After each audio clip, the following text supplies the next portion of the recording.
నమస్తే, welcome to career times. Group 1 లో interview guidance programme అంటే ఏంటి? గ్రూప్ 1 ఇంటర్వ్యూలో ఏ అంశాలపై ప్రశ్నలు ఉంటాయి? హాబీలకు సంబంధించిన ప్రశ్నలు ఏ విధంగా ఉంటాయి? అప్లికేషన్ ఫిలప్ చేసేటప్పుడు ఎలాంటి జాగ్రత్తలు తీసుకోవాలి? ఇంటర్వ్యూలో డ్రెస్ కోడ్, బాడీ లాంగ్వేజ్ ఎలా ఉండాలి? 21st సెంచరీ ఐఏఎస్ అకాడమీ నుంచి చైర్మన్ కృష్ణ ప్రదీప్ గారు మనతో పాటు ఉన్నారు. వారిని అడిగి మరిన్ని వివరాలు అయితే తెలుసుకుందాం. హాయ్ సార్, నమస్తే సార్. ఏపీపీఎస్సీ గ్రూప్ 1 రిజల్ట్స్ అయితే వచ్చేసాయి. సో వాళ్ళకి సంబంధించి ఈ ఇంటర్వ్యూ గైడెన్స్ ప్రోగ్రామ్ అంటే ఏంటి అసలు? సో ఇప్పుడు జూన్ 23 నుంచి 30th వరకు ఏపీపీఎస్సీ గ్రూప్ 1 ఇంటర్వ్యూస్ జరగబోతున్నాయి. సో ఈ నేపథ్యంలో అభ్యర్థులకి ఇంటర్వ్యూ ఎక్స్పీరియన్స్ ఎలా ఉంటుంది తెలియజేయడం కోసం ఎలాంటి ప్రశ్నలు అడుగుతారు, తర్వాత ఏ విధంగా బాడీ లాంగ్వేజ్ ఉండాలి, ఎలాంటి డ్రెస్ కోడ్ పాటించాలి, అడగబోయేటటువంటి ప్రశ్నలకి మనం ఎలా రెస్పాండ్ కావాలి. సో ఇటువంటి అంశాలన్నిటితో పాటు ఒక సీనియర్ బ్యూరోక్రాట్స్ తోటి, రిటైర్డ్ బ్యూరోక్రాట్స్ తోటి ఒక మాక్ ఇంటర్వ్యూ బోర్డు ఏర్పాటు చేస్తాం. ఆ బోర్డులో మీరు ఇంటర్వ్యూ అటెండ్ అయితే మీకు రియల్ టైమ్ ఎక్స్పీరియన్స్ రావడం జరుగుతుంది. ఒక ఇంటర్వ్యూ అటెండ్ అవ్వడానికి ముందు ఇలాంటి రియల్ టైమ్ ఎక్స్పీరియన్స్ తీసుకుంటే నర్వస్నెస్ అనేది పోతుంది అన్నమాట. ఓకే, సో ఏపీలో ఎప్పటి నుంచి ఈ ఇంటర్వ్యూస్ ఉంటాయి? So APPSC group 1 interview schedule అనేది మనకి జూన్ 23 నుంచి 30th వరకు ఉంది. ఆల్మోస్ట్ 8 రోజుల్లోనే ఈ ప్రోగ్రామ్ కంప్లీట్ అయిపోతుంది అనమాట. ఓకే సార్, ఇప్పుడు ఈ ఇంటర్వ్యూలో ప్రధానంగా ఏ అంశాలపై క్వశ్చన్స్ అడుగుతారు, ఎలా ప్రిపేర్ అవ్వాలంటారు? సో ముఖ్యంగా ఈ ఇంటర్వ్యూలో అడిగే ప్రశ్నలు ప్రధానంగా మన బయోడేటాకి సంబంధించి ఉంటాయి. అంటే మన బయోడేటా అంటే మన పేరు, లేకపోతే మన పేరెంట్స్కి సంబంధించిన ఇన్ఫర్మేషన్, మన ఎడ్యుకేషన్కి సంబంధించిన ఇన్ఫర్మేషన్, తర్వాత మన extra curricular activities, co curricular activities, తర్వాత సోషల్ సర్వీస్కి సంబంధించినటువంటి అంశాలు, హాబీస్, ఇటువంటి అన్నీ కలిపి ఒక బయోడేటా ఇన్ఫర్మేషన్ ఉంది. రెండవది కరెంట్ అఫైర్స్కి సంబంధించిన ఇన్ఫర్మేషన్. ఈ కరెంట్ అఫైర్స్లో 3 రకాలుగా ప్రిపేర్ అవ్వాలి. National current affairs, international current affairs and state current affairs, అంటే రీజనల్ అనమాట. సో మన రాష్ట్రానికి సంబంధించిన, ఆంధ్రప్రదేశ్కి సంబంధించిన గవర్నమెంట్ పాలసీస్, తర్వాత ప్రోగ్రామ్స్, తర్వాత నేషనల్ లెవెల్లో ఉన్నటువంటి, జాతీయ స్థాయిలో ఉన్నటువంటి ప్రోగ్రామ్స్, పాలసీస్, చట్టాలు, తర్వాత ఇంటర్నేషనల్ లెవెల్లో జరుగుతున్నటువంటి ఈవెంట్స్, ఏవైతే మేజర్ ఈవెంట్స్ ఉన్నాయో ఆ ఈవెంట్స్కి సంబంధించి, లైక్ రష్యా యుక్రెయిన్ యుద్ధం కానీ, లేకపోతే హమాస్తో ఇరాన్ తోటి ఇజ్రాయెల్ చేస్తున్నటువంటి యుద్ధం కానీ, సో ఇటువంటి మేజర్ ఈవెంట్స్, తర్వాత అమెరికాలో జరుగుతున్నటువంటి ట్రంప్ సంబంధించినటువంటి కొత్త పాలసీస్ కానీ, వీటన్నిటి మీద ఈ కరెంట్ అఫైర్స్ ప్రిపేర్ కావాలి. అంటే కరెంట్ అఫైర్స్లో state, national and international current affairs. So ఇది అయిపోయిన తర్వాత 3వ రకం ప్రశ్న ఏంటంటే సిచ్యువేషన్ రియాక్షన్ టెస్ట్. సో ఈ సిచ్యువేషన్ రియాక్షన్ టెస్ట్లు అంటే మనకి ఇంటర్వ్యూలో ఒక పరిస్థితిని ఇచ్చి ఆ సిచ్యువేషన్లో నువ్వైతే ఎలా ప్రవర్తిస్తావు, ఎలాంటి డెసిషన్ తీసుకుంటావు, అంటే ఆ సిచ్యువేషన్స్ అనేవి మన పర్సనల్ లైఫ్కి సంబంధించి ఉండొచ్చు, లేకపోతే క్రియేట్ చేసినటువంటి అడ్మినిస్ట్రేటివ్ ఇష్యూస్కి సంబంధించి కూడా ఉండొచ్చు. సో అట్లా 3 రకాలుగా biodata, current affairs and situation, ఈ 3 రకాల ప్రశ్నలు ఉంటాయి. ఓకే సార్, ఇప్పుడు మీ అకాడమీలో మెయిన్స్ క్వాలిఫై అయిన వాళ్ళకి ఈ ఐజీపీ ప్రోగ్రామ్ ఏమైనా ఏర్పాటు చేశారా? సో 21st సెంచరీ ద్వారా కూడా ఈ ఐజీపీ ప్రోగ్రామ్ని స్టార్ట్ చేస్తారో, ఇంటర్వ్యూ గైడెన్స్ ప్రోగ్రామ్. సో అభ్యర్థులు ఎవరైతే మెయిన్స్ క్లియర్ చేసిన వాళ్ళందరికీ ఇర్రెస్పెక్టివ్ ఆఫ్ మా దగ్గర మెయిన్స్ క్లాసెస్ తీసుకున్నా లేకపోయినా కానీ ఇంటర్వ్యూ గైడెన్స్ అయితే ఫ్రీగా ఇవ్వడం జరుగుతుంది. సో 21st సెంచరీ అభ్యర్థికి మీరు మీ ఫోన్ నెంబర్కి, స్క్రీన్ మీద కనబడుతున్న ఫోన్ నెంబర్కి మీ డిఏఎఫ్ కనుక వాట్సాప్ చేస్తే మా ఏజెన్సీస్ మా ఎంప్లాయీస్ ఎవరైతే ఉంటారో వాళ్ళు మీకు కాంటాక్ట్ చేసి మీకు షెడ్యూల్ ఇవ్వడం జరుగుతుంది. అది 16వ తారీఖు నుంచి ఈ షెడ్యూల్ మొదలవుతుంది. ఓకే సార్, ఇప్పుడు ఈ ఇంటర్వ్యూకి సంబంధించి బోర్డు మెంబర్స్ ఎవరెవరు ఉంటారు, వాళ్ళ అనుభవాలు ఏ విధంగా ఉన్నాయంటారు? సో మన ఇంటర్వ్యూ గైడెన్స్ ప్రోగ్రాంలో రిటైర్డ్ బ్యూరోక్రాట్స్ ఈ ఇంటర్వ్యూ ప్యానెల్లో ఉంటారు. సో వీళ్ళు మాక్ ఇంటర్వ్యూస్ నిర్వహిస్తారు. సపోజ్ మనకి చక్రపాణి గారు రిటైర్డ్ ఐఏఎస్ ఆఫీసర్ ఉన్నారు. అలాగే పద్మనాభరావు గారు, ఆయన రిటైర్ దూరదర్శన్ డైరెక్టర్గా పనిచేశారు. అదేవిధంగా గోపాలకృష్ణ గారు ఐఏఎస్ ఆఫీసర్, రిటైర్ అయ్యారు ఆయన కూడా. అదేవిధంగా మనకి ప్రొఫెసర్ గణేష్ గారు ఉన్నారు, ఉస్మానియా యూనివర్సిటీ ఆర్ట్స్ కాలేజ్ ప్రిన్సిపల్గా పనిచేసి, అలాగే sociology department head of the డిపార్ట్మెంట్గా పనిచేసి రిటైర్ అయిపోయాడు. సో ఇటువంటి సీనియర్ ఆఫీసర్లని, అకాడమిషియన్స్ని ఈ మాక్ ఇంటర్వ్యూ బోర్డులో ఏర్పాటు చేసి వాళ్ళ ద్వారా ఇంటర్వ్యూ చేయడం ద్వారా వాళ్ళ రియల్ టైమ్ ఎక్స్పీరియన్సెస్ని, వాళ్ళని క్వశ్చన్స్ అడిగి వాళ్ళ దగ్గర నుంచి సరైన ఆన్సర్స్ రాబట్టడమే కాకుండా వాళ్ళకి ప్రాపర్ ఫీడ్బ్యాక్ ఇవ్వడానికి కూడా అవకాశం ఉంటుంది అన్నమాట. ఓకే, సో ఇప్పుడు మీ అకాడమీలో మెయిన్గా ఈ ఐజీపీ డేట్స్ ఏ విధంగా ఉన్నాయంటారు? IGP dates. సో ఈ ఐజీపీ డేట్స్ అనేవి 16వ తారీఖు నుంచి మొదలవుతున్నాయి. ఓకే. సో ఇంటర్వ్యూ కొనసాగినంత కాలం ఇంటర్వ్యూ అభ్యర్థుల యొక్క షెడ్యూల్ ప్రకారం ఈ షెడ్యూల్ని నిర్ణయించుకోవడం జరుగుతుంది. అంటే దీంట్లో భాగంగా మనం ఏం చేస్తామంటే ఫస్ట్ డిఏఎఫ్ అనాలిసిస్ చేస్తాం. అంటే అతను ఇచ్చేటటువంటి అభ్యర్థి ఇచ్చేటటువంటి బేసిక్ 16 రకాల ఇన్ఫర్మేషన్ ఏదైతే ఉంటుందో ఆ ఇన్ఫర్మేషన్ మీద ఎన్ని రకాలుగా క్వశ్చన్స్ అడగొచ్చో ఇవ్వడం జరుగుతుంది. రెండోది 1-to-1 ఇంటరాక్షన్ ఉంటుంది నాతోటి. సో ఈ 1-to-1 ఇంటరాక్షన్లో భాగంగా అభ్యర్థికి వ్యక్తిగతంగా వచ్చే అనుమానాల మీద ఫీడ్బ్యాక్ ఇవ్వడం జరుగుతుంది. అలాగే ఎటువంటి ప్రశ్నలకి మీరు సిద్ధంగా ఉండాలి, అభ్యర్థి ప్రిపరేషన్లో ఏమైనా లోపాలు ఉంటే దాని గురించి. సో ఇటువంటి 1-to-1 ఇంటరాక్షన్ ఉంటుంది. థర్డ్ లెవెల్లో ప్రతిరోజు ఈవినింగ్ టైంలో ఒక 2023 అండ్ 2022లో గ్రూప్ 1 సాధించినటువంటి ర్యాంకర్ల ద్వారా ఇంటరాక్షన్ కూడా ఉంటుంది. వాళ్ళ రియల్ టైమ్ ఎక్స్పీరియన్స్ మీతో షేర్ చేసుకుంటారు. ఆన్లైన్లో ఉంటుంది ఇది. అండ్ ఫోర్త్ లెవెల్లో వచ్చేటప్పటికి మీకు ప్యానల్ ఇంటర్వ్యూ ఉంటుంది. మాక్ ఇంటర్వ్యూ నిర్వహిస్తాం. ఎక్స్పర్ట్ ప్యానల్, అందులో 5 ఉంటారు. 5 ద్వారా మీకు ఇంటర్వ్యూ, రియల్ టైమ్ ఇంటర్వ్యూ ఏ విధంగా ఉంటుందో ఆ రకమైనటువంటి సిచ్యువేషన్ ఉంటుంది అన్నమాట. ఓకే సార్, ఇప్పుడు ఐజీపీ ఇంటర్వ్యూ అనేది మనకి ఆఫ్లైన్ ఆన్లైన్ రెండు ఉంటాయా లేదంటే ఎలా? సో ఇప్పుడు ఏపీపీఎస్సికి సంబంధించినటువంటి ఇంటర్వ్యూ కాబట్టి ఈ ఇంటర్వ్యూస్ అన్ని కూడా హైదరాబాద్లో నిర్వహిస్తున్నాం, ఈ మాక్ ఇంటర్వ్యూ ప్రోగ్రామ్ అంతా.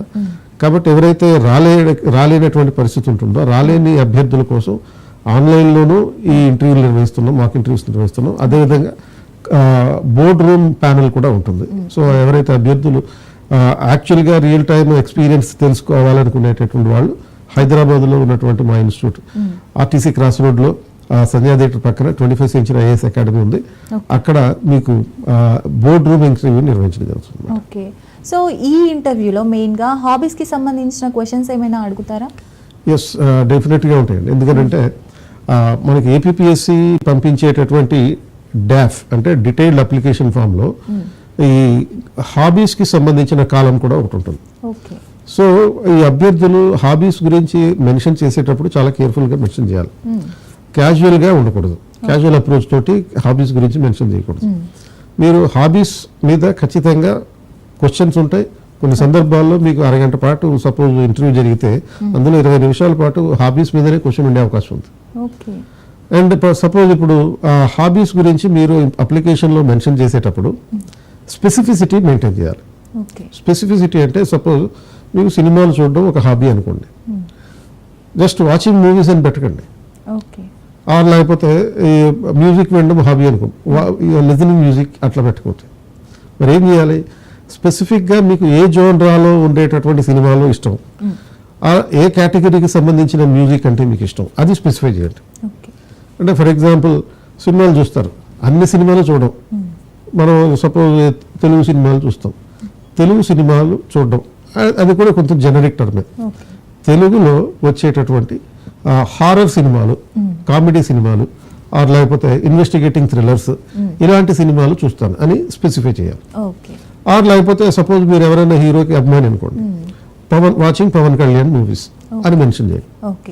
సో అప్పుడు స్పెసిఫిసిటీ ఉంటుంది, జనరలైజ్ కాదు సబ్జెక్ట్ అనేది. ఎప్పుడైతే జనరలైజ్ అవుతుందో మీరు క్వశ్చన్స్ ఎక్కువ అడగడానికి అవకాశం ఇస్తుంది. వాళ్ళు ఎక్కువ క్వశ్చన్స్ అడిగేస్తారు, సంబంధం లేని క్వశ్చన్ అడగచ్చు, మనకు తెలియని క్వశ్చన్ అడగచ్చు. కాబట్టి ఇలా స్పెసిఫై చేశారనుకోండి, పవన్ కళ్యాణ్ సినిమాలు చూస్తానన్నాం అనుకోండి, ఆ పవన్ కళ్యాణ్ సినిమాలకి సంబంధించిన క్వశ్చన్స్ అడుగుతారు. లేకపోతే పవన్ కళ్యాణ్ అనే పదం ఉపయోగించావు కాబట్టి పవన్ కళ్యాణ్ నీకు సినిమాల్లో ఉంటే ఇష్టమా, రాజకీయాల్లో ఉంటే ఇష్టమా, ఒక ముఖ్యమంత్రి ఉప ముఖ్యమంత్రిగా ఉంటే ఇష్టమా అనే ప్రశ్న అడుగుతారు. సో కాబట్టి మనం హౌ టు గెట్ ఇంటర్వ్యూడ్ అనే ఒక ఆర్ట్, అది ఎలా ఇంటర్వ్యూ చేయించుకోవాలి, అది ఎలా వస్తుందంటే ఆర్ట్ మనం మెన్షన్ చేసే డాఫ్ ఇన్ఫర్మేషన్ ద్వారా స్పెసిఫై చేయడం ద్వారా వస్తుంది అనమాట. సో మన రెజ్యూమ్ ని బట్టి వాళ్ళు క్వశ్చన్స్ మన రెజ్యూమ్ బట్టి మన క్వశ్చన్స్ ఉంటాయి. ఓకే. దీనికి సంబంధించి అంటే native place, where you born and brought up, ఇలాంటివి ఏమన్నా అడుగుతారా? ఎందుకంటే వాళ్ళు పంపించే డాఫ్ లో ఫస్ట్ ఇన్ఫర్మేషన్ ఇదే ఉంటుందండి. ఏంటి మీ పేరు, సపోజ్ మీ పేరు కొంచెం అట్రాక్టివ్గా ఉందనుకుందాం, అప్పుడు మీ పేరుకు సంబంధించిన క్వశ్చన్స్ ఉంటాయి. అంటే నీ పేరు మీనింగ్ ఏంటి, సపోజ్ మీ పేరు రాజేష్ అనుకోండి, రాజేష్ అంటే మీనింగ్ ఏంటి, రాజేష్ అనే పేరుతో ప్రముఖుల పేర్లు ఏవైనా ఉంటే దానికి సంబంధించిన ప్రిపరేషన్ కూడా ఉండాలి మనకి. ఇప్పుడు ఫర్ ఎగ్జాంపుల్ రాజేష్ ఖన్నా గురించి నీకు తెలుసా అనొచ్చు. సో రాజేష్ ఖన్నా నటించిన సినిమాల్లో 1-2 చెప్పు. ఇలాంటి ప్రశ్నలు కూడా ఉంటాయి. సో నేమ్ ఉంటుంది, తర్వాత మనం ఏ జిల్లాకు సంబంధించిన వాళ్ళు ఆ జిల్లాకు సంబంధించిన ఇన్ఫర్మేషన్ అడుగుతారు, మన పేరెంట్స్కి సంబంధించిన ఇన్ఫర్మేషన్ అడగచ్చు. Okay. What is your father అంటారు, లేకపోతే మీ మదర్ ఏం చేస్తారు. సపోజ్ మీ మదర్ ఏం చేస్తారు అనే ఇన్ఫర్మేషన్ గురించి మీరు రాసేటప్పుడు డాఫ్లో రాసేటప్పుడు చాలా మంది హౌస్ వైఫ్ అని రాస్తుంటారు.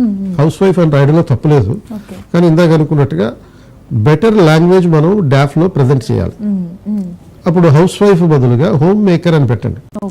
సో కనుక డిఎఫ్ మీరు ఫిలప్ చేసేటప్పుడు కేర్ఫుల్గా మీరు సెలెక్ట్ చేసుకునేటటువంటి టెర్మినాలజీ ఉండాలన్నమాట. సో అట్లా మీ పేరెంట్స్కి సంబంధించిన ఇన్ఫర్మేషన్, మీ education background, 10th, intermediate, graduation, post graduation, PhD ఇలాంటివి ఏమన్నా ఉంటే దానన్నిటికీ, అలాగే మీకు సంబంధించిన ఉద్యోగానికి సంబంధించిన ఇన్ఫర్మేషన్, మీరు ఎవరైనా ఉద్యోగం చేస్తూ ఉంటే ఆల్రెడీ మీ పోస్ట్ ఏంటి, మీ రెస్పాన్సిబిలిటీస్ ఏంటి అనే ఇన్ఫర్మేషన్ పెట్టాలి. అదేవిధంగా హాబీస్కి సంబంధించింది, అండ్ అలాగే ఈ మీరు సోషల్ యాక్టివిటీస్కి సంబంధించి ఏమైనా కార్యక్రమాలు చేస్తుంటే అవి, ఇట్లా మొత్తం బేసిక్స్ అన్నీ కూడా. సపోజ్ మీ ఊరు ఏదైనా ఒక ప్రముఖ స్థలానికి సంబంధించింది, ఆ ఊరికి సంబంధించిన క్వశ్చన్ అడుగుతారు. కనుక ప్రతి అంశం మీద మన బయోడేటాలో ఇచ్చే ప్రతి పదం మీద కేర్ఫుల్గా మనం అక్కడ రాసినప్పుడు దాని మీద మాత్రమే ప్రశ్నలు అడుగుతారు. ఒకటి మాత్రం గుర్తుపెట్టుకోవాలి, మనం ఎన్ని రకాలుగా 100 రకాలుగా మనం ప్రిపేర్ అయినా వాళ్ళు ఒకటో క్వశ్చన్ అడుగుతారు అనే విషయం మనం మైండ్లో సెట్ అవ్వాలి. ఓకే సార్, ఇప్పుడు జాబ్ గురించి వచ్చింది కాబట్టి మెయిన్స్ ప్రిపేర్ అవుతూ జాబ్ చేస్తూ అలా ఉండే వాళ్ళు ఉంటారు. సో ప్రీవియస్ గా జాబ్ గురించి ఎలాంటి క్వశ్చన్స్ అడుగుతారు అంటే జాబ్ పర్పస్ గా? ఎస్, అంటే ఇప్పుడు సపోజ్ చాలా మంది Group 1 ఇంటర్వ్యూకి వెళ్ళే అభ్యర్థులు 2 రకాల జాబ్స్ చేస్తుంటారు. ఒకటి కార్పొరేట్ జాబ్స్ అంటే ప్రైవేట్ కంపెనీలు, రెండేమో గవర్నమెంట్ జాబ్స్. గవర్నమెంట్ జాబ్లో ఆల్రెడీ ఉన్నవాళ్ళు Group 2 కానీ లేకపోతే పోలీస్ కానిస్టేబుల్ కానీ సబ్ ఇన్స్పెక్టర్ కానీ ఇటువంటి పోస్టుల్లో ఉంటుంటారు. కార్పొరేట్ సెక్టర్లో ఉండే వాళ్ళేమో ఈ సాఫ్ట్వేర్ కంపెనీలోను లేకపోతే మీడియా ఏజెన్సీస్లోను పనిచేయడం జరుగుతుంది. సో మీరు ఏ జాబ్ బ్యాక్గ్రౌండ్ కలిగి ఉంటారో ఆ జాబ్ బ్యాక్గ్రౌండ్కి సంబంధించిన క్వశ్చన్స్ ఉంటాయి. సే ఫర్ ఎగ్జాంపుల్ మీరు సబ్ ఇన్స్పెక్టర్ అనుకోండి, Group 1 ఇంటర్వ్యూకి సెలెక్ట్ అయ్యారు. సెలెక్ట్ అయితే సబ్ ఇన్స్పెక్టర్ అంటే పోలీస్ డిపార్ట్మెంట్, ఆ పోలీస్ డిపార్ట్మెంట్కి సంబంధించిన క్వశ్చన్స్ ఉంటాయి. అంటే for instance what is the difference between police reforms and police modernisation అనే క్వశ్చన్ అడగచ్చు. అంటే పోలీస్ సంస్కరణలు, పోలీస్ ఆధునీకరణ అని 2 రకాల పద్ధతులు అన్నమాట. సో పోలీసు మోడర్నైజేషన్ అంటే కొత్త తరహా వెపన్స్ లేకపోతే ఇన్ఫ్రాస్ట్రక్చర్, కమ్యూనికేషన్ సిస్టమ్ ఇవన్నీ అడాప్ట్ చేసుకోవడం పోలీస్ మోడర్నైజేషన్. అలాగే పోలీస్ రిఫార్మ్స్ అంటే changing the attitude of the behaviour of the police అనమాట. పోలీసుల ప్రవర్తనకి ఏ విధంగా మార్పు తీసుకురావాలి, ఇలాంటి డైమెన్షన్స్లో క్వశ్చన్స్ అడిగే అవకాశం ఉంటుంది. సపోజ్ మీరు కార్పొరేట్ సెక్టర్లో ఫర్ ఎగ్జాంపుల్ మీరే సెలెక్ట్ అయ్యారు అనుకుందాం, మీరు మీడియాలో పనిచేస్తున్నారు. సో ఈ మీడియాకి సంబంధించి విలువల గురించి క్వశ్చన్ అడగచ్చు. అంటే what are the values to be followed by the media agencies. Penetration of social media అనే అంశం మీద క్వశ్చన్ అడగచ్చు. ఫర్ ఎగ్జాంపుల్ ఒక అబ్బాయి తన హాబీస్లో యూట్యూబ్ వీడియోలు తయారు చేయడం అన్నాడు. సో యూట్యూబ్ వీడియోలు చేస్తా అన్నప్పుడు అతన్ని క్వశ్చన్స్ అడుగుతారు. యూట్యూబ్ పెనిట్రేషన్ గురించి క్వశ్చన్స్ అడగచ్చు. Suppose if he has there are many people in the country who have taken making YouTube videos as a profession, ఒక ఉద్యోగం లాగా తీసుకున్నారు దాన్ని. కాబట్టి దాన్ని పర్స్పెక్టివ్లో యూట్యూబ్ పెనిట్రేషన్ గురించి, యూట్యూబ్లో అనుసరించాల్సిన గైడ్ లైన్స్ గురించి, అండ్ దాని నుంచి మళ్ళీ ప్రమోటింగ్ ద బెట్టింగ్ యాప్స్ అనే అంశం మీద కూడా వెళ్ళిపోవచ్చు. సో అట్లా మన ఉద్యోగం దేనికి సంబంధించిందో దానికి సంబంధించినటువంటి 360 డిగ్రీల్లో ఆలోచించాలి. ఓకే సార్, ఇప్పుడు అప్లికేషన్ ఫామ్ ఫిల్ చేసేటప్పుడు ఎలాంటి జాగ్రత్తలు తీసుకోవాలంటారు? మెయిన్గా అది చాలా ఇంపార్టెంట్ కదా. ఎస్, ఈ డీటెయిల్ అప్లికేషన్ ఫామ్ని ఫిలప్ చేసేటప్పుడు ముందు ఒక రఫ్ డ్రాఫ్ట్ తయారు చేసుకోండి. ఆ రఫ్ డ్రాఫ్ట్ తయారు చేసుకుని దాన్ని ఎవరైనా మెంటార్ తోటి ఒకసారి చెక్ చేయించుకోండి. మీ సీనియర్స్తో కానీ లేకపోతే ఎవరైనా మీకు తెలిసిన ఆఫీసర్లతో కానీ ఒకసారి చెక్ చేయించుకోండి. ఆర్ లేకపోతే 21st century కూడా ఈ డీటెయిల్డ్ అప్లికేషన్ ఫామ్ ఫిలప్ చేయడానికి మీకు సపోర్ట్ చేస్తుంది. సో దీంట్లో మీరు ఏ ఇన్ఫర్మేషన్ ఇచ్చేటప్పుడైనా సరే, ఏదైనా సరే చాలా జాగ్రత్తగా ఇవ్వాలి. నన్ను ఇందాక ఉదాహరణకి మీరు మీ మదర్ ఏం చేస్తారంటే హౌస్ వైఫ్ అనే పదం బదులు హోమ్ మేకర్ అనే పదం పెట్టండి. అంటే ఒక పదాన్ని చూసినప్పుడు ఎగ్జామినర్ ఇంప్రెస్ అవ్వాలి. క్యాజువల్గా మీ ప్రజెంటేషన్ ఉండకూడదు. ఇప్పుడు ఒక కాలం ఉంటుంది, ఒక క్వరీ ఉంటుంది, did you participated in any social service activities అని చెప్పి. సో అటువంటిప్పుడు చాలా జాగ్రత్తగా ఉండాలి. అంటే మన అప్రోచ్ ఏదైనా సరే డీటెయిల్డ్ అప్లికేషన్ ఫామ్ నింపేటప్పుడు గుడ్ గవర్నెన్స్ పర్స్పెక్టివ్లో ఆలోచించాలి. అంటే ఫ్యూచర్ బ్యూరోక్రాట్గా మీరు ఏ విధంగా అయితే రేపు అధికారి అయిన తర్వాత పని చేసినప్పుడు కొన్ని ఫైల్స్ తయారు చేస్తారు. ఆ ఫైల్స్ ఎంత జాగ్రత్తగా అయితే తయారు చేస్తారో మీరు అధికారి కాకముందు నుంచే దాన్ని పరీక్షించడం జరుగుతుంది. మీ క్యాజువల్ అప్రోచ్లో వెళ్తున్నారా లేకపోతే ప్రొఫెషనల్గా ఒక బ్యూరోక్రాట్ లాగా థింకింగ్ చేస్తున్నారా అనేది ఈ డిఏఎఫ్ని ఫిలప్ చేయడం నుంచే మొదలవుతుంది. దాన్ని డైరెక్ట్గా ఇక ఇంటర్వ్యూకి వెళ్ళిన తర్వాత పరిశీలిస్తారు. సార్, ఇప్పుడు ఇంటర్వ్యూ జరిగేటప్పుడు మన బాడీ లాంగ్వేజ్ కానీ డ్రెస్ కోడ్ కానీ ఇవి కూడా కొంచెం వరకు ప్రభావం చూపుతాయి. సో అది ఏ విధంగా ఉండాలంటారు? సో మన బాడీ లాంగ్వేజ్, డ్రెస్ కోడ్ ఇవి ఖచ్చితంగా మనకు తెలియకుండానే లేకపోతే బోర్డు మెంబర్లు తమకు తెలియకుండానే 10% వేరియేషన్ క్రియేట్ చేస్తారు మినిమం. సో కాబట్టి దీన్ని మనం సింపుల్గా చెప్పాలంటే బ్యూరోక్రాట్ లైక్ క్వాలిటీస్, BLQ అని అనాలి. సో జనరల్గా మిలిటరీలో ఏమో OLQ అంటారు, ఆఫీసర్ లైక్ క్వాలిటీస్ అని చెప్పి. ఒక మిలిటరీ ఆఫీసర్ ఎలా అయితే ఒక స్టిఫ్గా ఉంటాడు, తర్వాత మంచి డ్రెస్ వేసుకుంటాడు, నీట్గా ఉంటాడు, డిసిప్లిన్గా ఉంటాడు, అది OLQ, ఆఫీసర్ లైక్ క్వాలిటీస్. ఇక్కడేమో మీరు గ్రూప్ 1 సివిల్ విభాగానికి సంబంధించింది కాబట్టి ఆఫీసర్ లైక్ క్వాలిటీస్ బదులుగా బ్యూరోక్రాట్ లైక్ క్వాలిటీస్ ఉండాలి.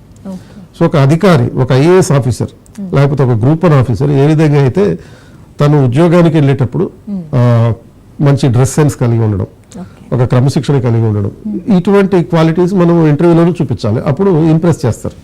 యాజ్ సింపుల్ యాజ్ మనం సపోజ్ పెళ్లి చూపులకి వెళ్ళాం అనుకోండి, క్యాజువల్గా పోం, జీన్స్ ప్యాంటు లేకపోతే టీషర్ట్ వేసుకుని వెళ్ళాం, చక్కగా వెళ్తాం. అదేవిధంగా మీరు పెళ్లి చూపులకి 2 రెట్లు ఎక్కువగా వెళ్ళాలి ఇక్కడ. కాకపోతే సపోజ్ ఈ ఓవర్ జ్యువెలరీ ఇటువంటి వేసుకోకుండా సింపుల్ డ్రెస్ సెన్స్ కావాలి. తర్వాత అది equally important both for the men and the women, ఇద్దరికి కూడా ఫండమెంటల్ క్యారెక్టర్స్. సో ఈ ఆఫీసర్ లైక్ క్వాలిటీస్లో భాగంగా సపోజ్ మీరు షర్ట్, బాయ్స్ అయితే షర్ట్ ఎటువంటిది వేసుకోవాలి, ఒక వైట్ షర్ట్ కానీ లేకపోతే ఒక పాస్టల్ కలర్స్ ఉండేటటువంటి షర్ట్స్ కానీ వేసుకోవాలి. అండ్ దానికి సంబంధించినటువంటి ట్రౌజర్స్, అంటే దానికి మ్యాచ్ అయ్యేటటువంటి ట్రౌజర్స్, ఒక బ్లాక్ ప్యాంట్ లేకపోతే ఒక బ్రౌన్ ప్యాంట్, సో ఇట్లా ఒక dark colour pant, light colour shirt. తర్వాత గర్ల్స్ అయితే చీర కట్టుకోవడం మంచిది as far as possible if they don't have the habit of wearing draping a sari. ఈ చుడిదార్ పైజమా ఇటువంటివి కూడా వేసుకోవచ్చు, బట్ ఫార్మల్గా ఉండేటట్టు చూసుకోవాలి. అండ్ స్లిప్పర్స్, తర్వాత ఫుట్వేర్ కూడా చాలా కేర్ఫుల్గా ఉండాలి. గర్ల్స్ అయితే హై హీల్స్ అవాయిడ్ చేయండి, బాయ్స్ అయితే కంపల్సరీగా బ్లాక్ కలర్ షూస్ కానీ మీ ట్రౌజర్స్కి మ్యాచ్ అయ్యేటట్టుగా బ్లాక్ కలర్ షూస్ కానీ బ్రౌన్ కలర్ షూస్ కానీ వేసుకోండి. దెన్ హెయిర్ స్టైల్ విషయంలో మీ ఇంటర్వ్యూకి కనీసం వన్ వీక్ ముందే మీరు హెయిర్ కట్ చేసుకోండి, ఒక మీడియం లెంగ్త్ హెయిర్ కట్ చేసుకోండి బాయ్స్కి అయితే. గర్ల్స్ అయినా కూడా ఒక ప్రాపర్ హెయిర్ కట్ చేసుకోవడం. తర్వాత సపోజ్ మీ హెయిర్ కనుక భుజాల వరకు ఉంటే ఒక పోనీ టైల్ వేసుకోవడం, కొంచెం మీడియం లెంగ్త్ కనుక ఉంటే దాన్ని లూజ్ హెయిర్గా వదలకుండా ఒక ప్లేట్ వేసుకోవడం, లేకపోతే ఒక ఫ్రెంచ్ ప్లేట్ వేసుకోవడం. లాంగ్ హెయిర్ కనుకుంటే ఖచ్చితంగా ఒక బెయిడ్ చేసుకుంటే, ఒక ఫార్మల్ బెయిడ్ అయితే సరిపోతుంది. ఓకే సార్, ఇప్పుడు ఇంటర్వ్యూలో మెయిన్గా ఈ స్టూడెంట్స్ ఎవరైతే ఇంటర్వ్యూకి అటెండ్ అవ్వడానికి వెళ్తుంటారో వాళ్ళు కామన్గా చేసే మిస్టేక్స్ ఏమంటారు? అంటే జనరల్గా చేసే మిస్టేక్స్ వాళ్ళకి తెలియకుండానే. సో ఇంటర్వ్యూకి వెళ్ళక ముందు కొన్ని మిస్టేక్స్ జరుగుతాయి, వెళ్ళిన తర్వాత కొన్ని మిస్టేక్స్ జరుగుతాయి, అది నార్మల్, న్యాచురల్గా ఉంటుంది అది.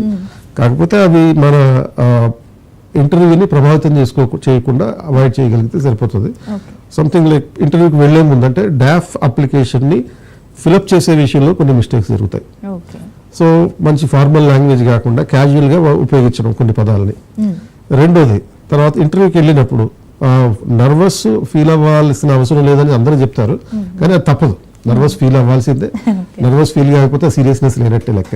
అది కాకపోతే కానీ దాన్ని ఏం చేయాలి, మరి దాన్ని మన బిహేవియర్ మీద డామినేట్ చేయకుండా అవాయిడ్ చేసుకునే ప్రయత్నం చేయాలి.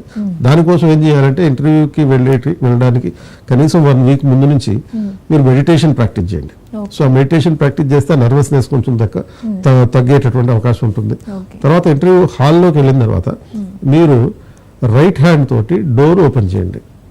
సో మీరు ఒకవేళ రైట్ హ్యాండ్ అయితే రైట్ హ్యాండ్ హ్యాబిట్ ఉంటే కనుక రైట్ హ్యాండ్ తోటి డోర్ ఓపెన్ చేసి లోపలికి వెళ్ళడానికి ముందు వాళ్ళతోటి పర్మిషన్ తీసుకోండి. మే కమిన్ సార్ అని చెప్పి అడగండి. అడిగిన తర్వాత లోపలికి వెళ్ళిన తర్వాత చైర్ దగ్గరికి వెళ్ళి నిలబడండి ఒక సైడ్. అంటే చైర్ దగ్గర బోర్డు ఎదురుగా చైర్ ఉంటుంది. సో ఆ చైర్కి మీరు లెఫ్ట్ సైడ్కి వెళ్ళి నిలబడండి. నిలబడ్డ తర్వాత అప్పుడు వాళ్ళు కూర్చోమన్న తర్వాతనే కూర్చోవాలి, డైరెక్ట్గా వెళ్ళిపోయి కూర్చోకూడదు. You have to stand besides the chair okay before and వాళ్ళు కొన్ని సందర్భాల్లో కావాలని చైర్ పక్కనే నిలబెట్టి మరీ క్వశ్చన్ జరుగుతుంటారు. ఓకే మీరు నిలబడే ఆన్సర్ చేయాలి. You don't ask for the permission to SIT, okay they will offer the opportunity to SIT. కాబట్టి అది చేయాలి. ఈ ప్రాసెస్లో ఇంటర్వ్యూ అయిపోయిన తర్వాత బయటికి వెళ్ళేటప్పుడు డోర్ లాగి గట్టిగా వదిలేస్తుంటారు, ఎక్కువ సపోర్ట్ చేస్తుంది. ఇటువంటి చిన్న చిన్న మిస్టేక్స్ చేసే అవకాశం ఉంటుంది. అండ్ అన్నిటికన్నా మించి ఇంటర్వ్యూ టైంలో అబద్ధాలు చెప్పద్దు. ఓకే మీకు ఆన్సర్ తెలిస్తేనే చెప్పండి, తెలియని ఆన్సర్ని తెలియదని చెప్పండి. ఓకే సపోజ్ ఒక 10 క్వశ్చన్లు తెలియని క్వశ్చన్లు అడిగారు అనుకోండి, 10టికి తెలియని ఆన్సర్ తెలియదనే చెప్పండి. ఓకే ఫ్యాక్చువల్ ఇన్ఫర్మేషన్ అడుగుతారు. ఇప్పుడు సూర్యుడు ఎంత వెయిట్ ఉంటాడు, వాడి నుంచి సూర్యుడి నుంచి వచ్చేటటువంటి వేడి ఎంత, ఇలాంటి క్వశ్చన్లు జీకే క్వశ్చన్లు నీకు తెలియదు, అప్పుడు ఏం చెప్పాలి? తెలియదని చెప్పాలి. ఓకే ఒకవేళ సపోజ్ సుమారుగా నీకు తెలుసు, అప్పుడు ఏం చేయాలి? Can I take a guess అని చెప్పి అడగాలి, గౌరవంగా అడగాలి, పొలైట్గా అడగాలి. సో అడిగి అప్పుడు గెస్ చేయాలి, అంతే తప్ప నీ అంతటి నువ్వు గెస్ చేయకూడదు. గెస్ చేసే తప్ప ఏంటంటే అది వరస్ట్గా ఉంటుంది సిచ్యువేషన్. సో సపోజ్ 10 క్వశ్చన్లకి నీకు తెలియని క్వశ్చన్లు అడిగారు, 10టికి తెలియదని ఆన్సర్ చెప్పాలి. 11వ క్వశ్చన్ అడిగారు, ఓకే 11వ క్వశ్చన్ కూడా తెలియదు, అప్పుడు ఏం చేయాలి? అది కూడా తెలియదని చెప్పాలి. Okay so you should not bluff under any circumstances. తెలిసినట్టుగా నటించకూడదు. ఎందుకంటే బోర్డు మెంబర్లు 5 ఉంటారు. 5కి యావరేజ్లో ఒక్కొక్కరిది 60 సంవత్సరాల కన్నా ఏజ్ ఎక్కువ. అంటే మొత్తం total age of the board is 300 years. 300 సంవత్సరాల వయసు కలిగినటువంటి బోర్డు సభ్యులు ఒక 30 సంవత్సరాల వయసు యావరేజ్ ఉండేటటువంటి అభ్యర్థి యొక్క యాటిట్యూడ్ని ఈజీగా అంచనా వేయగలుగుతారు. 30 నిమిషాల్లో అతను చేసే ఇంటర్వ్యూ గురించి ప్రాపర్గా చెప్పగలుగుతారు. అండ్ అతను నిజం చెప్తున్నాడో అబద్ధం చెప్తున్నాడో వాళ్ళకి తెలిసిపోతుంది. కాబట్టి అబద్ధం చెప్పేమంటే నెగిటివ్ మార్క్. ఓకే కాబట్టి దాన్ని అవాయిడ్ చేయడానికి మీకు ఆన్సర్ తెలియకపోతే నిజాయితీగా తెలియదని చెప్పాలి. సార్ ఇప్పుడు ఇంటర్వ్యూ టైంలో అంటే సినిమాలో చూపిస్తారు కదా, సో బోర్డు మెంబర్స్ నుంచి నా పేరేంటి లేకపోతే నా ఏజ్ ఏంటి, కెన్ యూ గెస్ అని అలాంటి క్వశ్చన్స్ ఏమన్నా స్టూడెంట్స్ని అడిగే ఛాన్స్ ఉందంటారా? అంటే అది సిచ్యువేషనల్ రియాక్షన్ టెస్ట్. ఓకే అంటే ఇప్పుడు సపోజ్ ఒక సినిమాలో ఈ టేబుల్ మీద చూడకుండా టేబుల్ మీద ఏవి వస్తువులు ఉన్నాయి చెప్పండి అని చెప్పి ఒక క్వశ్చన్ అడుగుతారు. ఆ అమ్మాయి ఒక జర్నలిస్ట్, జర్నలిస్ట్కి జరిగే ఇంటర్వ్యూ. అటువంటి క్వశ్చన్స్ సిచ్యువేషన్ రియాక్షన్ టెస్ట్. ఇక్కడ అడిగే సిచ్యువేషన్ రియాక్షన్ వేరే రకంగా ఉంటుంది. సో ఇప్పుడు సపోజ్ అక్కడ సినిమాలో జర్నలిస్ట్కి సంబంధించినటువంటి క్వశ్చన్ అది, అన్ని అబ్జర్వ్ చేయాలి 360 డిగ్రీలో. ఇక్కడే అడుగుతారంటే సపోజ్ నువ్వు ఒక వరదలో చిక్కుకున్నావు, నువ్వు ఒక బోట్లో ఉన్నావు, ఆ బోట్లో నీతో పాటు మీ మదరు తర్వాత మీ వైఫ్ ఉన్నారు. ఆ బోట్కి సడన్ గా హోల్ పడింది, ఆ ఇద్దరిలో ఒకరిని దించేయాలి, దించేస్తేనే సర్వైవ్ అవుతారు, మిగతా ఇద్దరు సర్వైవ్ అవుతారు. నువ్వు మాత్రం దాంట్లో కంపల్సరీగా ఉండాలి, నీకు మాత్రమే బోట్ నడిపించే స్కిల్ ఉంది, మిగతా ఇద్దరికి లేదు. సో నువ్వు ఎవరిని దించేస్తావు, మదర్నా లేకపోతే మీ వైఫ్నా అని అడుగుతారు. సో ఇక్కడ మన ఎథికల్ డైలమాని పరీక్షించడం జరుగుతుంది. అంటే అనేక సందర్భాల్లో డే టు డే లైఫ్లో ఒక అడ్మినిస్ట్రేటర్కి, ఒక బ్యూరోక్రాట్కి అనేక రకాల ఎథికల్ డైలమాస్ వస్తాయి. మనకి తెలిసిన వాళ్ళకి తెలియని వాళ్ళకి ఏ విధంగా పనిచేయాలి. అంటే ఇక్కడ బ్యూరోక్రటిక్ లైక్ క్వాలిటీ అని చెప్పి చూడండి. అందులో ఒకటి ఏంటంటే పొలిటికల్ న్యూట్రాలిటీ ఒకటి, ఇంపర్సనాలిటీ ఒకటి. సో మనం అక్కడ రూల్స్ ప్రకారం పనిచేయాలి, అంతే తప్ప భావోద్వేగాలతోటి పనిచేయకూడదు. సో రూల్స్ ప్రకారం ఒక పని చేయడానికి ఎవరికి ఎలిజిబిలిటీ ఉంది, ఎవరికి ఎలిజిబిలిటీ లేదు అని డిసైడ్ చేయాలి. ఆ తర్వాత ఎంపతి ఉండాలి, ఎమోషన్ కాదు. సో ఎంపతి ఉండడం అంటే సానుభూతిని మించి సహ అనుభూతి.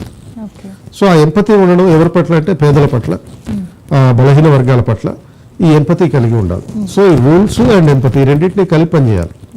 కాబట్టి ఆ పర్స్పెక్టివ్లో మనం ఆలోచించేటటువంటి ప్రయత్నం చేస్తే ఇలాంటి సిచ్యువేషన్ రియాక్షన్స్కి మనం ఆన్సర్ చెప్పచ్చు. ఓకే సార్, ఇప్పుడు ఇంటర్వ్యూవర్ చాలా సింపుల్ క్వశ్చన్ అడిగినా కూడా ఆ టెన్షన్ వల్లనో నర్వస్నెస్ వల్లనో ఆన్సర్ చేయలేరు, తర్వాత వచ్చి రిగ్రెట్ ఫీల్ అవుతూ ఉంటారు. సో అలాంటి వాళ్ళని మీరు ఎలా ట్రైన్ చేస్తారు వాళ్ళ మైండ్ని? సో ఇదే ఈ ప్రాసెస్లోనే 1-to-1 సెషన్స్ ద్వారాను, ఆ తర్వాత వాళ్ళ సైకోమెట్రిక్ అనాలిసిస్ చేస్తాం. వాళ్ళు ఇచ్చేటటువంటి ఆన్సర్ల ద్వారా, తర్వాత వాళ్ళ బయోడేటా బ్యాక్గ్రౌండ్ ఆధారంగా, అండ్ ఈ మాక్ ఇంటర్వ్యూల ద్వారా సైకోమెట్రిక్ అనాలిసిస్ చేస్తాం. సో ఒక సైకోమెట్రిక్ అనాలిసిస్ చేయడం వల్ల ఏమవుతుందంటే ఈ భయపడకుండా, నర్వస్నెస్ లేకుండా బ్యాలెన్స్డ్గా ఆన్సర్ ఏ విధంగా చెప్పాలనేటటువంటి ఈ ట్రైనింగ్లో భాగంగా వాళ్ళకి అలవాటు అవుతుంది. ఓకే సార్, ఇప్పుడు మొత్తానికి సంబంధించి ఈ టిప్స్ కొన్ని చెప్పండి. ఇంటర్వ్యూకి ఎలా ప్రిపేర్ అవ్వాలి ఏంటి, ఫైనల్గా కొన్ని టిప్స్. సో ఫైనల్గా ఒకసారి రిపిటేషన్ చేయాలి అంటే ముందు మీరు డాఫ్ని రాసినప్పటి నుంచే చాలా కేర్ఫుల్గా ఫిలప్ చేయాలి. మంచి ఫార్మల్ లాంగ్వేజ్ వాడాలి, ప్రొఫెషనల్గా ఉండాలి. ఓకే. రెండోది, మీరు ఇంటర్వ్యూకి వెళ్ళేటప్పుడు వేసుకునే డ్రెస్ కానీ బాడీ లాంగ్వేజ్ కానీ చాలా కేర్ఫుల్గా ఉండాలి. అది ఒక ఆఫీసర్ ఏ విధంగా అయితే డ్రెస్ వేసుకుంటారో ఆ విధంగానే వేసుకోవాలి. మూడోది, మీరు కంపల్సరీగా అన్అవాయిడబుల్ సిచ్యువేషన్ ఏంటి అంటే నర్వస్నెస్. మీరు ఎంత ధైర్యంగా ఉన్నా నర్వస్నెస్ అయితే పోదు. నర్వస్గానే ఉంటాను అని మీరు మైండ్లో ఫిక్స్ అయ్యి ఆ రకంగా రెడీ అయితే అండ్ ఆ నర్వస్నెస్ని కొంతవరకు తగ్గించుకోవచ్చు.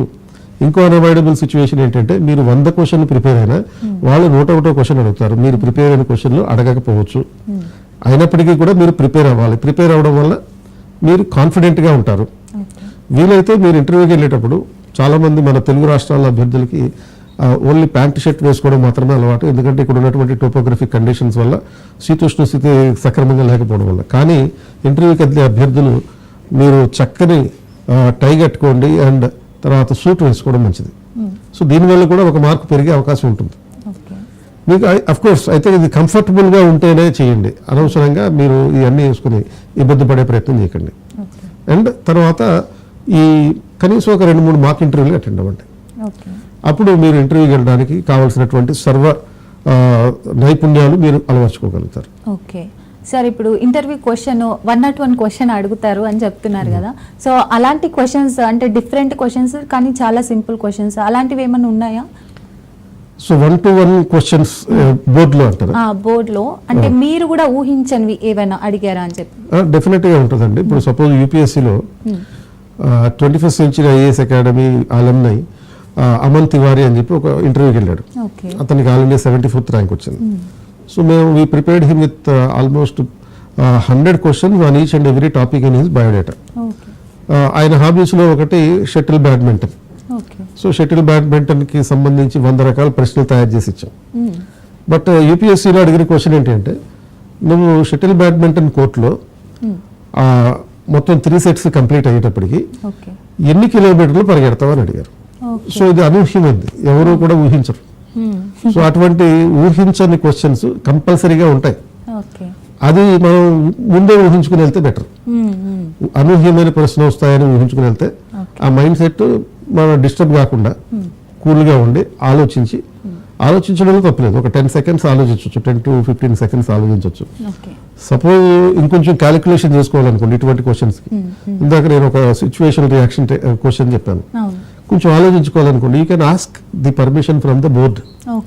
So can I take 15 seconds or 20 seconds sir అని చెప్పి అడిగి పొలైట్గా ఒక మనసులోనే ఆ క్యాలిక్యులేషన్ చేసుకుని అంచనాలు వేసుకుని ఆన్సర్ చెప్పేటటువంటి అవకాశం ఉంటుంది. Yes, thank you so much sir, చాలా బాగా వివరించారు. చూశారు కదండి, ఏపీపీఎస్సీ గ్రూప్ 1 రిజల్ట్స్ అయితే వచ్చేసాయి. దానికి సంబంధించి ఐజీపీ ప్రోగ్రామ్కి సంబంధించి మీకు ఇంకేమైనా డౌట్స్ ఉన్నా కూడా స్క్రీన్ పైన కనిపిస్తున్న నెంబర్కి అయితే కాల్ చేసి మీ డౌట్స్ అన్ని క్లియర్ చేసుకోవచ్చు. ఇది ఇవాల్టి career times. Keep watching Raj news.